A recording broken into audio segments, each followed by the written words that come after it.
Hello guys, नमस्कार प्यारे मित्रों। एनसीईआरटी की स्पेशल क्लास में आप सभी का बहुत स्वागत है। हम लोग एनसीईआरटी के इस इतिहास में चैप्टर 6 तक जो है अध्ययन कर चुके हैं। अध्याय 7 में आज हम लोग विचार करेंगे, क्योंकि ऋग्वैदिक काल के दौर के बाद 16 महाजनपदों के उदय होने के बाद धीरे धीरे भारत जो ऋग्वैदिक काल का जो अंत होता है, उस अंत के परिणाम स्वरूप धीरे धीरे भारतीय समाज में जो विकृतियां आती हैं उनको दूर करने के लिए इस दौर में दो बड़े महापुरुषों का उदय होता है, एक महावीर और दूसरे बुद्ध। तो आज इस अध्याय में हम लोग जानेंगे कि जैन और बौद्ध धर्म के उदय के परिणाम स्वरूप भारतीय समाज किस प्रकार से उन्नति करता है या भारत का विकास किस प्रकार से होता है। इन विचारधाराओं के संदर्भ में हम लोग जानने का प्रयास करेंगे। तो आइए मित्रों, आज की क्लास को हम लोग यहीं से शुरू करते हैं। ओके, चलिए। नए प्रश्न नए विचार।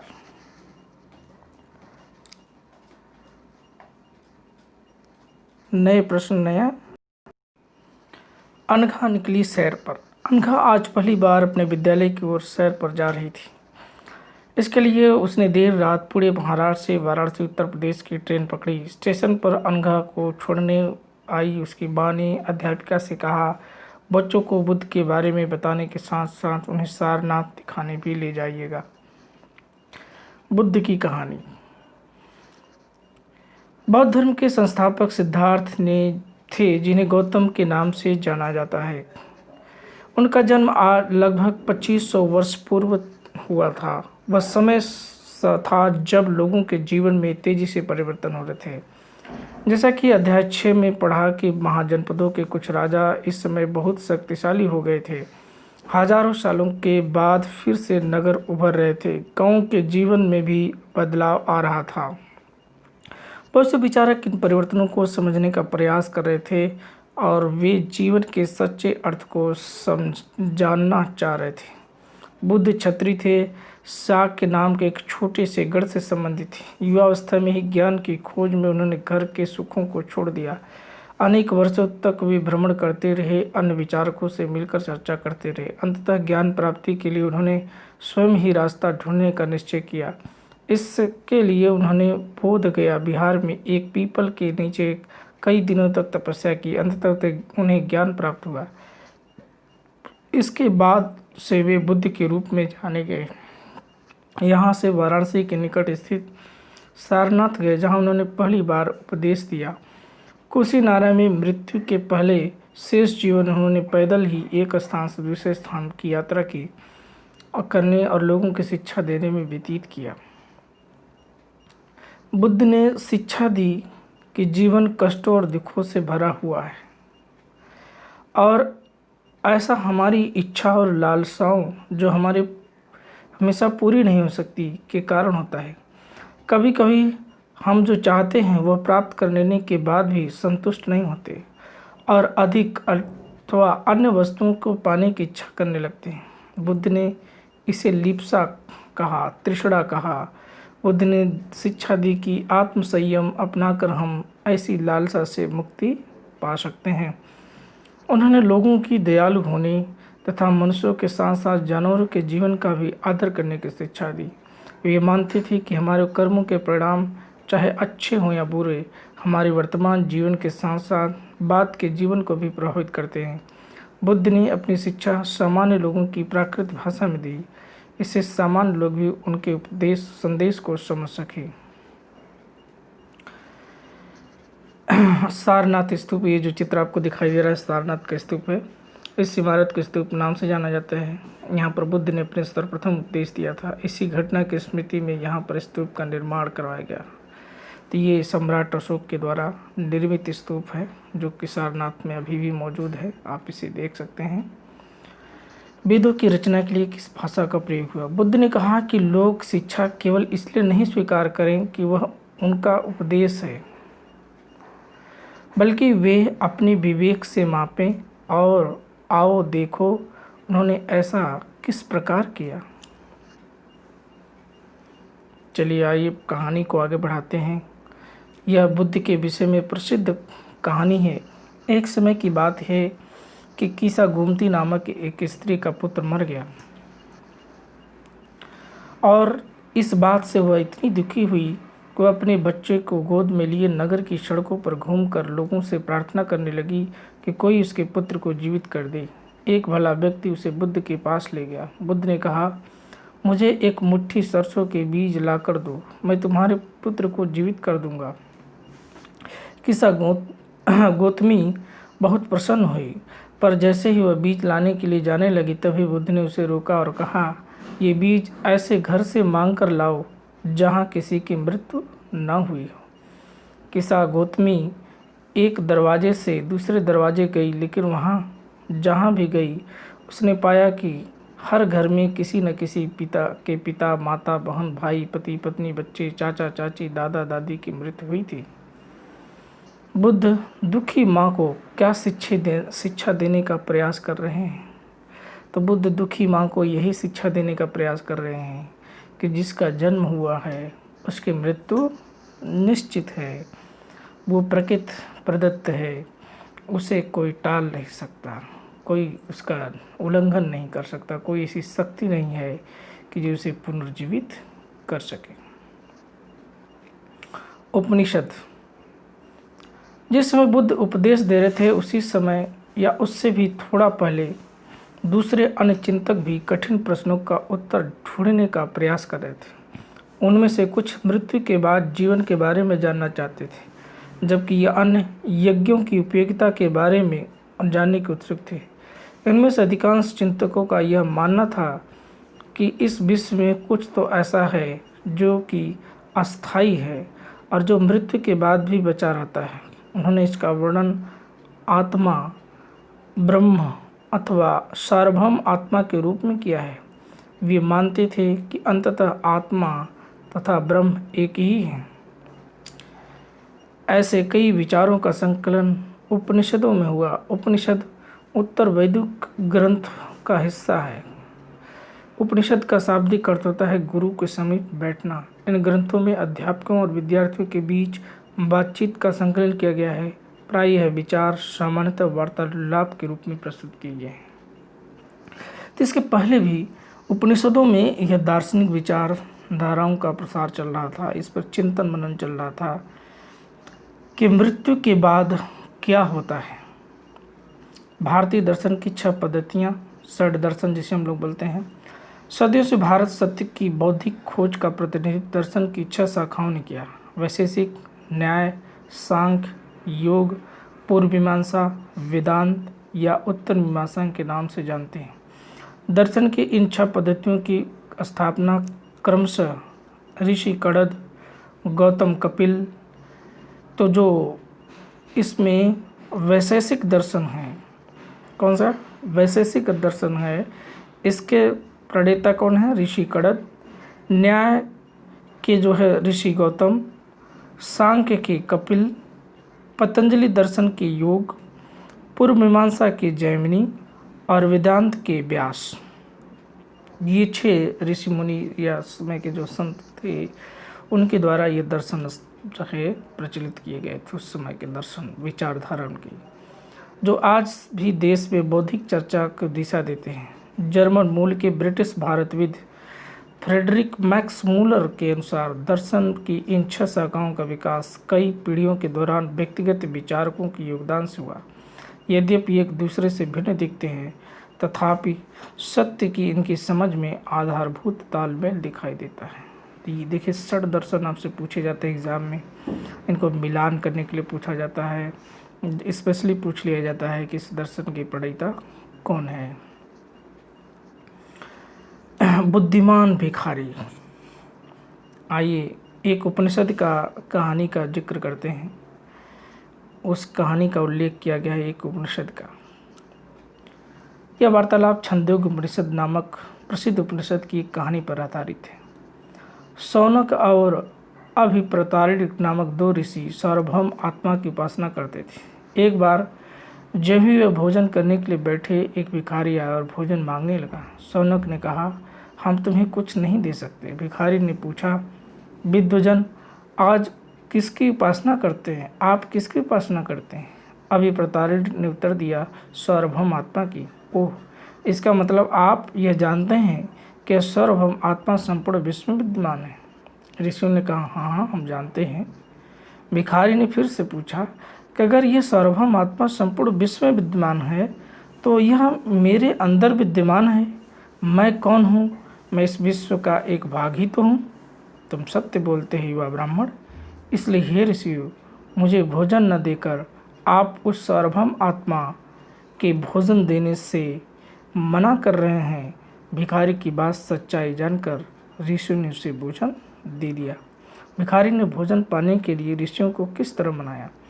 तो जो उनका जिस दर्शन पे, जिस विचारधारा पे ऋषियों का जीवन चल रहा था, उसी विचारधारा को याद दिला करके, और क्योंकि सार्वभौम में तो सब में है, सार्वभौम का सिद्धांत ही कहते हैं कण कण में ईश्वर, सब में, हम में, आप में, सब में है।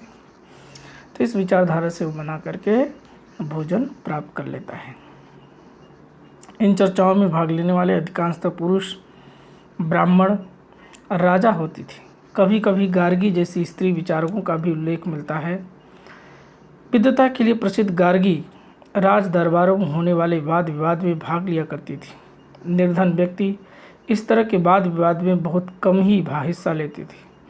इस तरह एक प्रसिद्ध अपवाद सत्यकाम जाबाल का है। सत्यकाम जाबाल का नाम उसकी दासी माँ के नाम पर पड़ा। सत्यकाम के मन में सत्य जानने की तीव्र जिज्ञासा उत्पन्न हुई। गौतम नामक एक ब्राह्मण ने उन्हें अपने विद्यार्थी के रूप में स्वीकार किया तथा वह अपने समय के सर्वाधिक प्रसिद्ध विचारकों में से एक बन गए। उपनिषदों के कई विचारक का विकास बाद में प्रसिद्ध विचारक शंकराचार्य के द्वारा किया गया, जिनके बारे में आप कक्षा 7 में पढ़ेंगे। व्याकरणविद पाणिनि, आइए इनके बारे में जानते हैं। इस युग में कुछ अन्य विद्वान भी खोज कर रहे थे। उन्हें प्रसिद्ध विद्वानों में एक पाणिनि ने संस्कृत भाषा के व्याकरण की रचना की। उन्होंने स्वरों और व्यंजनों के विशेष क्रम में रखकर उनके आधार पर सूत्रों की रचना की। सूत्र बीज गणित के सूत्रों से काफ़ी मिलते जुलते हैं।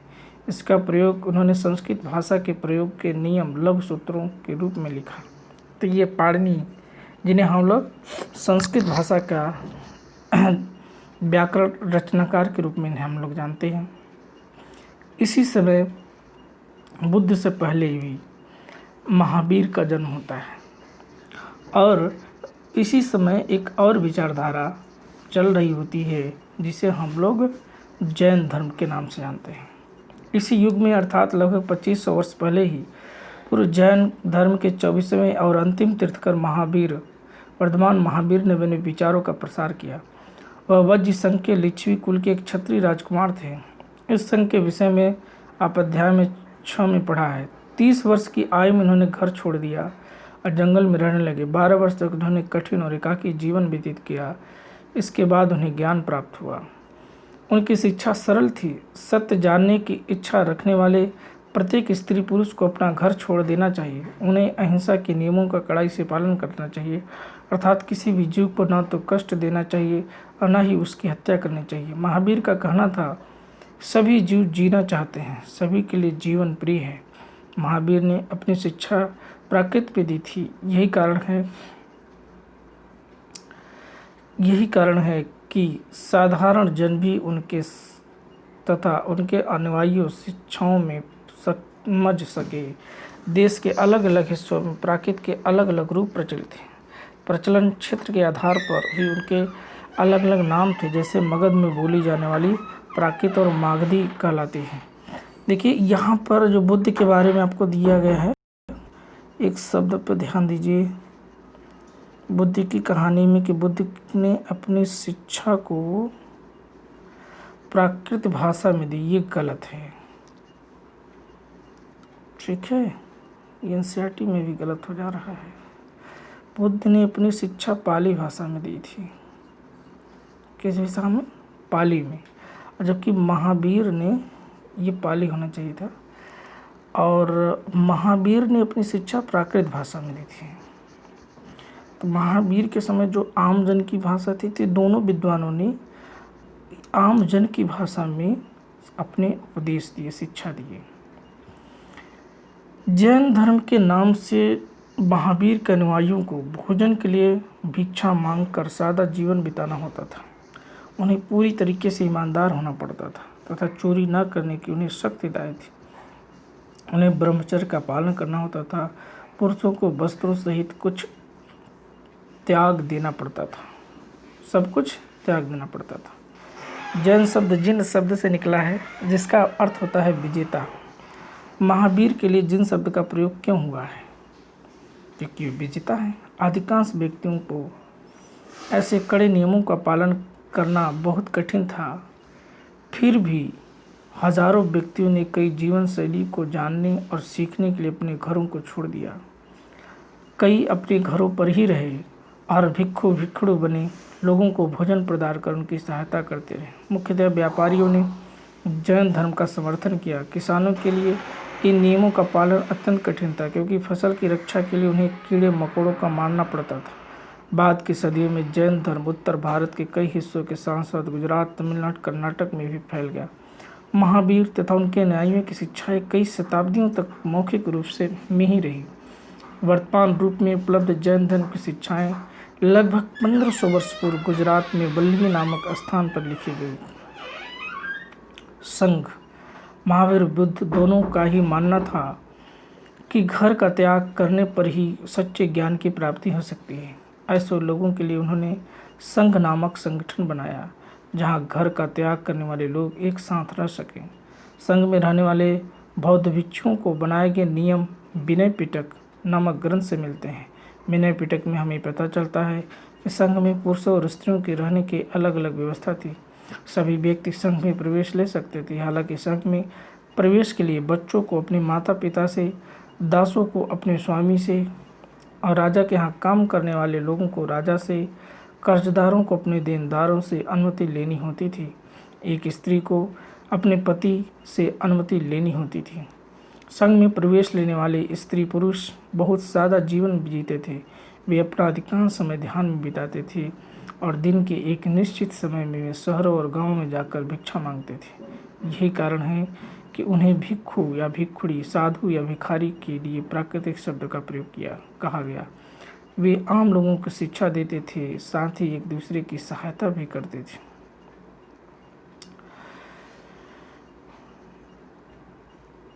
किसी तरह की आपसी लड़ाई का निपटारा करने के लिए प्रायः बैठकें भी किया करते थे। संघ में प्रवेश लेने वालों में ब्राह्मण, क्षत्रिय, व्यापारी, मजदूर, नाई, गणिकाएँ, दास शामिल थे। इनमें से कई लोगों ने बुद्ध की शिक्षाओं के विषय में लिखा। कुछ लोगों ने संघ में अपने जीवन के विषय में सुंदर कविताओं की रचना की। पिछले अध्याय में वर्णित संघ और इस अध्याय में वर्णित संघ के बीच दो भिन्नताएं हैं। इनमें कोई समानताएं दिखती हैं। पहाड़ी पर काट कर बनाई गई गुफा कार्ले, वर्तमान महाराष्ट्र में यह एक गुफा है। भिक्षु और भिक्षुणी इन शरण स्थलों में रहकर ध्यान किया करते थे। ये देख रहे हैं ना, इस तरीके से गुफाएं बनाई जाती थी और लोग उसी में रहते थे। बिहार। जौन और बौद्ध भिक्षु पूरे साल एक स्थान से दूसरे स्थान घूमते हुए उपदेश दिया करते थे। केवल वर्षा ऋतु में जब यात्रा कठिन हो जाती थी तब वो एक स्थान पर ही निवास करते थे। ऐसे समय वे अपने अनुयायियों द्वारा उद्यानों में बनवाए गए अस्थायी निवासों में अथवा पहाड़ी क्षेत्रों की प्राकृतिक गुफाओं में रहते थे। जैसे जैसे समय बीतता गया, भिक्षु और भिक्षुणियों ने स्वयं उनके समर्थकों ने अधिक अस्थायी शरणस्थलों की आवश्यकता का अनुभव किया। तब कई शरणस्थल बनाए गए जिन्हें विहार कहा गया। आरंभिक विहार लकड़ी के बनाए गए, बाद में उनके निर्माण में ईंटों का प्रयोग होने लगा। पश्चिमी भारत में विशेषकर कुछ विहार पहाड़ियों को खोदकर बनाए गए। तो बुद्ध और जैन दोनों का संघ हुआ करता था और इन संघों में सभी वर्गों का प्रवेश होता था। बुद्ध के संघ में तो स्त्रियों का भी प्रवेश मिला, मजदूर को भी मिला। उसे महावीर के भी संघ में भी सभी वर्गों का प्रवेश था। महावीर के संघ का आपने देखा कि व्यापारी वर्ग क्यों समर्थन करता था? उसके पीछे रीज़न था कि इसके पहले जो अवधारणा थी कि 7 समुंदर पार करके व्यापार नहीं किया सकता, पाप होगा। लेकिन महावीर, क्योंकि जैन विचारकों ने इसका खंडन किया और व्यापारी विदेश यात्राएं करने लगे, समुद्री यात्राएं करने लगे, जिससे उनको लाभ हुआ। इसलिए द्वितीय नगरीकरण बुद्ध और जैन दोनों के समय बहुत तेज़ी से होता है।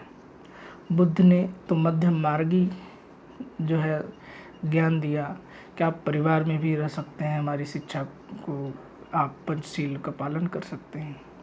तो ये आपने लोगों ने देखा कि कैसे बुद्ध के संग के लोग किस तरीके से रहते थे। वो जो है एक स्थान पे रहते थे और विहार बनाए जाते थे। तो विहार क्यों बनाए जाते थे? ये बरसात के मौसम के लिए, क्योंकि 4 महीने जब वर्षा होती थी तो जो ये संत लोग, जो भिक्षु और भिक्षुणियाँ हैं, वो जो है विचरण नहीं करते थे, वो एक अस्थायी निवास में रहते थे। फिर जो है मौसम जब सही हो जाता था तो फिर ये लोग निकल जाते थे, लोगों को उपदेश देते थे और भिक्षा मांगते थे। एक बौद्ध ग्रंथ से ज्ञात होता है, जिस तरह महासागरों में मिलने पर नदियों का अलग अलग पहचान समाप्त हो जाती है, ठीक उसी तरह बुद्ध के अनुयायियों जब भिक्षुओं की श्रेणी में प्रवेश करते हैं तो अपना वर्ण, श्रेणी, परिवार सब त्याग देते हैं। ना तो उनके पास वर्ण रह जाता है, ना उनका कोई परिवार रह जाता है, ना ही कोई उनकी श्रेणी रह जाती है। सिर्फ और सिर्फ बुद्ध के अनुयायी संघ। प्रायः धनी व्यापारी, राजा अथवा भूस्वामी द्वारा दान में दी गई भूमि पर विहार का निर्माण होता था। स्थानीय व्यक्ति भिक्षु या भिक्षुणियों के लिए भोजन, वस्त्र अथवा दवाइयाँ लेकर आते थे, जिसके बदले में ये भिक्षु और भिक्षुणी लोगों को शिक्षा देते थे। आगे आने वाले शताब्दियों में बौद्ध धर्म उपमहाद्वीप के विभिन्न हिस्सों के साथ साथ क्षेत्र में फैल गया। अध्याय 10 में इसके बारे में आप अधिक जानकारी अर्जित करेंगे। आइए देखते हैं। आश्रम व्यवस्था भी चलती थी उस समय। जैन और बौद्ध धर्म जिस समय लोकप्रिय हो रहे थे, ठीक उसी समय ब्राह्मणों ने आश्रम व्यवस्था का विकास किया। यहाँ आश्रम शब्द का तात्पर्य लोगों के रहने, ध्यान करने के प्रयोग में आने वाले स्थान से नहीं है, बल्कि इसका तात्पर्य जीवन के चरण से है। ब्रह्मचर्य, गृहस्थ, वानप्रस्थ, संन्यास नामक 4 आश्रमों की व्यवस्था की गई। ब्रह्मचर्य के अंतर्गत ब्राह्मण, क्षत्रिय, वैश्य यह अपेक्षा की जाती थी कि इस चरण के दौरान वे सादा जीवन बिताकर वेदों का अध्ययन करेंगे। गृहस्थ आश्रम के अंतर्गत उनके विवाह कर एक गृहस्थ रूप में रहना होता था। वानप्रस्थ के अंतर्गत जंगल में रहकर साधना करनी होती थी। अंततः उन्हें सब कुछ त्याग कर सन्यासी बन जाना था। आश्रम व्यवस्था ने लोगों को जीवन का कुछ हिस्सा ध्यान में लगाने पर बल दिया। प्रायः स्त्रियों को वेद पढ़ने की अनुमति नहीं थी। उन्हें अपने पतियों द्वारा पालन किए जाने वाले आश्रमों का ही अनुसरण करना होता था। संघ के जीवन से आश्रम की व्यवस्था किस तरह भिन्न थी? यहाँ किन वर्णों का उल्लेख हुआ है? क्या सभी 4 वर्णों को आश्रम व्यवस्था की अनुमति थी? नहीं, सभी वर्णों को आश्रम की व्यवस्था नहीं थी, स्त्रियों को भी नहीं थी। जबकि बुद्ध और महावीर की शिक्षाओं में ऐसा किसी भी प्रकार का भेदभाव आपको देखने को नहीं मिलता है। अन्यत्र एटलस में ईरान को ढूंढो। इसी समय ईरान में जरथुस्त्र एक ईरानी पैगंबर थे। उनकी शिक्षाओं का संकलन जिन्थ अवेस्ता नामक ग्रंथ में मिलता है। जिन्थ अवेस्ता की भाषा, इसमें वर्णित रीति रिवाज वेदों की भाषा रीति रिवाजों से काफ़ी मिलते जुलते हैं। जरथुस्त्र की मूल शिक्षा का सूत्र है सद्विचार, सद्वचन, सद्कार्य। हे ईश्वर, बल, सत्य, प्रधानता एवं सद्विचार प्रदान कीजिए, जिनके जरिए हम शांति बना सके। 1000 से अधिक वर्षों तक जरथुस्त्रवाद ईरान का एक प्रमुख धर्म रहा। बाद में कुछ जरथुस्त्रवादी ईरान से आकर गुजरात, महाराष्ट्र के तटीय नगरों में बस गए। अब वे लोग आज ही पारसियों के पूर्वज, यही क्या हो गए? पारसी हो गए भारत में। कल्पना करो, तुम लगभग 2500 वर्ष पूर्व के एक उपदेशक को सुनने जाना चाहती हो, वहाँ जाने की अनुमति लेने के लिए तुम अपने माता पिता को कैसे सहमत करोगे, इसका वर्णन करो। और याद करें, बुद्ध ने अपने लोगों और विचारों का प्रसार करने के लिए किन किन बातों पर जोर दिया। बुद्ध ने लोगों तक अपने विचारों का प्रसार करने के लिए किन किन बातों पर जोर दिया? किन किन बातों पर जोर दिया भाई? बुद्ध ने अहिंसा पर जोर दिया, बुद्ध ने सत्कर्म पर जोर दिया, है ना। तो आइए बुद्ध के पैराग्राफ में ले चलते हैं आपको, वहाँ से आंसर देते हैं आपका। ये रहा।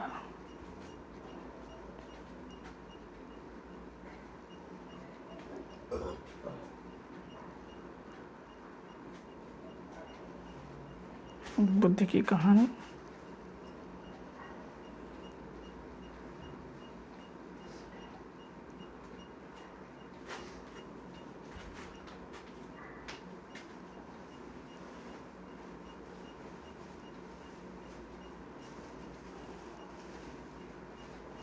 तो देखिए, बुद्ध का जो दौर है क्या है, जीवन कष्टों दुखों से भरा हुआ है ना। ये तृष्णा ही उसका कारण है। आत्मसंयम अपनाकर लालसा से मुक्ति प्राप्त की जा सकती है। और उन्होंने लोगों को दयालु मनुष्यों के साथ साथ जानवरों के जीवन भी आदर करने की शिक्षा दी, यानी अहिंसा पर उन्होंने जोड़ दिया। वो अच्छे या बुरे हमारे वर्तमान के साथ बाद के जीवन को भी प्रभावित करते हैं, इस तरह की शिक्षा बुद्ध ने दिया। चलिए अगले क्वेश्चन पे चलते हैं।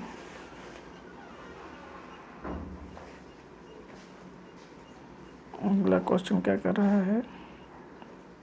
सही और गलत की पहचान करना है। बुद्ध ने पशुबल को बढ़ावा दिया, गलत है। बुद्ध द्वारा प्रथम उपदेश सारनाथ में देने का कारण इस जगह का बहुत महत्व है, बिल्कुल सही है। बुद्ध ने शिक्षा दी कि कर्म का हमारे जीवन पर कोई प्रभाव नहीं पड़ता, बिल्कुल गलत है। बुद्ध ने बौद्ध ज्ञान में ज्ञान प्राप्त किया, सही है। उपनिषदों के विचारकों का मानना था कि आत्मा और ब्रह्म वास्तव में एक ही है, अलग अलग माना जाता था। उपनिषदों को विचारक किन प्रश्नों का उत्तर देना चाहते हैं?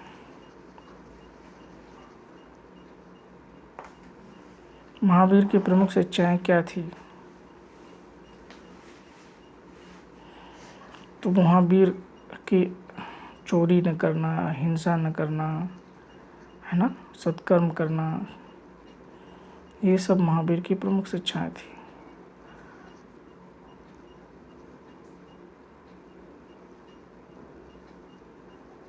आओ करके सीखें। चलिए तब अगले हम अध्याय में आएंगे और जल्द ही MCQ लेकर आएंगे। तो ये अध्याय 8 हो गया आपका। फिर अध्याय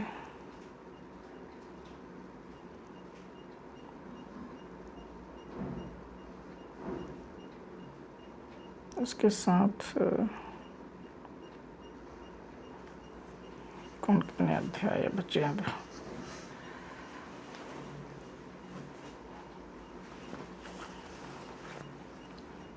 ठीक, बाकी की कहानी कल पढ़ते हैं।